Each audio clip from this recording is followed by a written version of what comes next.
Script भावनात्मक और सही सुधार के साथ। अब इन बकवास चीजों से लड़ने के लिए हमें एक सशक्त योद्धा बनना होगा, एक ऐसा बुलडोजर जो सच्चाई और ताकत के साथ आगे बढ़े। शैतान हमेशा हमारे रास्ते में रुकावटें डालेगा, हमारे दिमाग में शक और भ्रम पैदा करेगा। लेकिन असली सवाल यह है, क्या ये चीजें वास्तव में प्रासंगिक हैं? क्या ये सच में सही हैं? अक्सर जो बातें हमें हमारे आसपास के लोग बताते हैं, वे न पूरी तरह से सही होती हैं और न ही पूरी तरह से गलत। उदाहरण के लिए, अगर मैं तुमसे कुछ कह रहा हूं, तो यह संभव है कि उसमें कुछ सच्चाई हो, लेकिन वह पूरी तरह से सच या पूरी तरह से गलत नहीं हो सकती। किसी भी बात के सही या गलत होने का निर्धारण उसके संदर्भ से होता है। इसलिए हमेशा खुद से यह सवाल पूछते रहो, क्या यह बात वास्तव में मेरे लिए महत्वपूर्ण है? Cancer corollary. अब आते हैं अगली तकनीक पर, कैंसर कोरोलरी। यह एक बहुत गहरा और महत्वपूर्ण सिद्धांत है। कल्पना करो कि तुम्हें कोई गंभीर बीमारी हो गई है, जैसे कि टर्मिनल कैंसर। अब सोचो, इस स्थिति में तुम्हारी प्राथमिकताएं कितनी तेजी से बदल जाएंगी। जो चीजें पहले तुम्हारे लिए महत्वपूर्ण थीं, वे अचानक महत्वहीन लगने लगेंगी। यही कैंसर कोरोलरी हमें सिखाती है, जीवन सीमित है, समय कीमती है। हम में से ज्यादातर लोग इस भ्रम में जीते हैं कि हमारे पास अनगिनत साल हैं, और इसी सोच के कारण हम अपने सपनों और लक्ष्यों को कल पर टालते रहते हैं। हम बहाने बनाते रहते हैं, अभी सही समय नहीं है, पहले यह कर लूं, फिर उस पर ध्यान दूंगा, लेकिन यह सोच हमें कहीं नहीं ले जाती। कई बार हम किसी से कुछ सीखना चाहते हैं, लेकिन उसकी पृष्ठभूमि, धर्म, जाति या विचारधारा को देखकर खुद को रोक लेते हैं। यह सबसे बड़ी भूल है। ज्ञान और सीखने की कोई सीमा नहीं होती। अगर कोई व्यक्ति तुम्हें कुछ सिखा सकता है, तो यह मायने नहीं रखता कि वह किस धर्म, जाति या देश से आता है। महत्वपूर्ण यह है कि तुम उसके ज्ञान से कितना सीख सकते हो। आइडेंटिटी कैटलिज्म। अब बात करते हैं अगले सिद्धांत की, आइडेंटिटी कैटलिज्म। यह एक मानसिकता है जो हमें सक्रिय और आत्मनिर्भर बनने की सीख देती है। हमें अपनी पहचान को एक उत्प्रेरक, कैटलिस्ट की तरह इस्तेमाल करना होगा, ताकि हम जीवन में अपने निर्णय खुद ले सकें, न कि हालातों पर निर्भर रहें। जो लोग अपनी पहचान और उद्देश्य को स्पष्ट कर लेते हैं, वे कभी भी हालातों का शिकार नहीं बनते। वे जानते हैं कि उन्हें क्या करना है और क्यों करना है। असली संघर्ष यहाँ से शुरू होता है, अपने जीवन का सही अर्थ और उद्देश्य खोजने का। जीवन में असाधारण परिणाम प्राप्त करने के लिए असाधारण प्रतिबद्धता की आवश्यकता होती है। अगर तुम्हें अपने जीवन में कुछ बड़ा हासिल करना है, तो तुम्हें अपने अंदर उसी स्तर का जुनून और समर्पण विकसित करना होगा। जब बाहर ठंडी हवाएं चल रही हों और बाकी सभी लोग गर्म रजाई में लिपटे बैठे हों, तब भी अगर तुम्हारे अंदर अपने लक्ष्य के लिए मेहनत करने की आग जल रही हो, तो वही असली समर्पण है। लेकिन यह समर्पण आता कहाँ से? उद्देश्य, पर्पस से। अगर तुम्हें अपने जीवन का उद्देश्य पता नहीं होगा, तो तुम कभी भी सच्चे दिल से मेहनत नहीं कर पाओगे।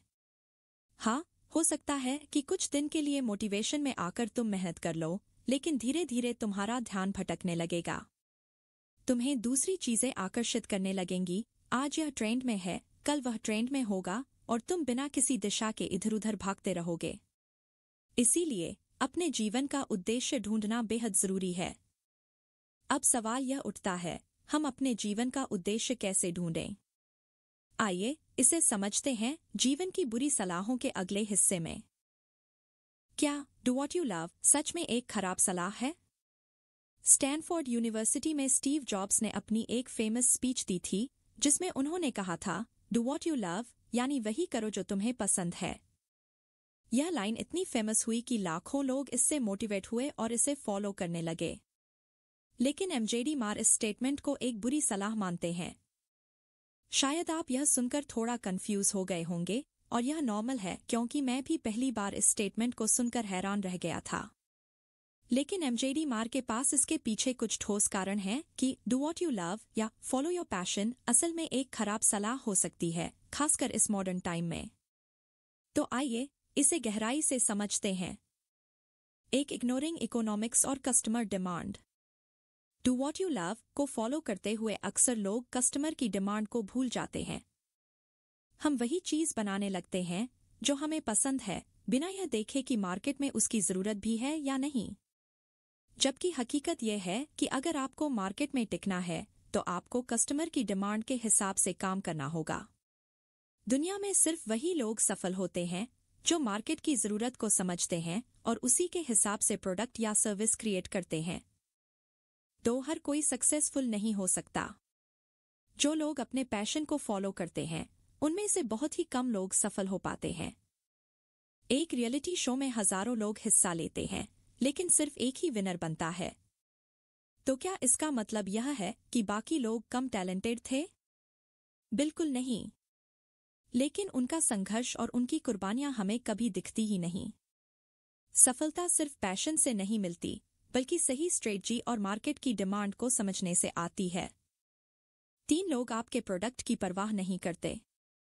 आपको जो पसंद है, जरूरी नहीं कि वही चीज लोगों को भी पसंद आए। मान लीजिए आपको गाना गाना बहुत पसंद है, लेकिन अगर आपकी आवाज अच्छी नहीं है तो कोई भी आपको सुनना नहीं चाहेगा। आप भले ही खुद को सबसे बेस्ट समझते रहें, लेकिन जब तक आप दूसरों के लिए वैल्यू नहीं क्रिएट करेंगे तब तक कोई आपकी परवाह नहीं करेगा। 4 जस्टिफिकेशन इफेक्ट। आपको जो चीज पसंद है, अगर आप उसे बार बार करने लगेंगे तो आप उससे बोर हो सकते हैं और धीरे धीरे आपको उससे नफरत होने लगेगी। उदाहरण के लिए, अगर आपको कार चलाना पसंद है, लेकिन अगर आपको 1 हफ्ते तक लगातार कार ड्राइव करनी पड़े तो आप उससे थक जाएंगे और आपको उसमें कोई मजा नहीं आएगा। यही हाल तब होता है जब लोग अपने शौक को प्रोफेशन बना लेते हैं और कुछ समय बाद वो चीज उनके लिए एक बोरिंग जॉब बन जाती है। तो अब सवाल उठता है कि फिर करना क्या चाहिए। एमजेडी मार डू वॉट यू लव की जगह love the value you create पर फोकस करने की सलाह देते हैं। यानी कि आप जो लोगों को वैल्यू दे रहे हैं उसे पसंद करो, लोगों की जरूरतों को समझो और उनके लिए सॉल्यूशन ढूंढो। जो भी काम करो उसमें मार्केट वैल्यू ऐड करो, सिर्फ अपने इमोशंस के आधार पर मत चलो। एग्जाम्पल अनुव जैन की कहानी। अगर आपने अनुव जैन का म्यूजिक पॉडकास्ट देखा हो तो उसमें उन्होंने बताया कि उन्होंने मजबूरी में म्यूजिक शुरू किया था। म्यूजिक उनका पहला पैशन नहीं था, लेकिन उन्होंने समय के साथ समझा कि लोगों को क्या पसंद है और उसी के हिसाब से अपने गाने बनाए। हर गाना एक प्रोडक्ट की तरह है जिसकी वो खुद मार्केटिंग भी करते हैं। अनुव जैन सिर्फ म्यूजिक नहीं बना रहे, वो लोगों की लाइफ में वैल्यू ऐड कर रहे हैं। और यही उनकी सफलता का सबसे बड़ा कारण है। अगर आप बिजनेस माइंडसेट के साथ वैल्यू क्रिएशन पर फोकस करेंगे तो आपकी सक्सेस का चांस कई गुना बढ़ जाएगा। तो लाइफ में क्या करना चाहिए? अगर आपको अपनी लाइफ का पर्पस समझ नहीं आ रहा है तो किसी प्रॉब्लम को पहचानो और उसे सॉल्व करने का तरीका ढूंढो। अगर तुम्हारी लाइफ में कोई प्रॉब्लम नहीं है तो दूसरों की प्रॉब्लम ऑब्जर्व करो और उसका सॉल्यूशन मार्केट में लाओ। लोगों को वैल्यू दो, क्योंकि किसी की जिंदगी आसान बनाना ही इस दुनिया का बेस्ट आइडिया है। यही चीज एमजेडी मार एंटरप्रेन्योरियल हेरोइन कहते हैं। जब आप किसी की प्रॉब्लम को सॉल्व करते हो और उनकी लाइफ में वैल्यू ऐड करते हो तो आपके लिए भी ये एक एडिक्शन की तरह काम करने लगता है। अब आगे क्या? इस टॉपिक के और भी 3 इंपॉर्टेंट स्टेप्स हैं जो एग्जीक्यूशन और बिजनेस मॉडल्स से जुड़े हुए हैं। कि कैसे हम अपना बिजनेस स्टार्ट कर सकते हैं, क्या चीजें जरूरी होती हैं किसी भी बिजनेस को सक्सेसफुल बनाने के लिए। अगर आप इन चीजों को और डिटेल में समझना चाहते हैं तो मुझे कमेंट करके बताइए। अगर आपको ऐसा लगता है कि इस टॉपिक पर एक पूरी सीरीज होनी चाहिए तो मैं उसके ऊपर और वीडियो बनाऊंगा। लास्ट में, अगर आपको यह वीडियो पसंद आई हो तो प्लीज लाइक जरूर करना और चैनल को सब्सक्राइब कर लेना ताकि ऐसी ही और इंसाइटफुल वीडियोस आपको मिलती रहें।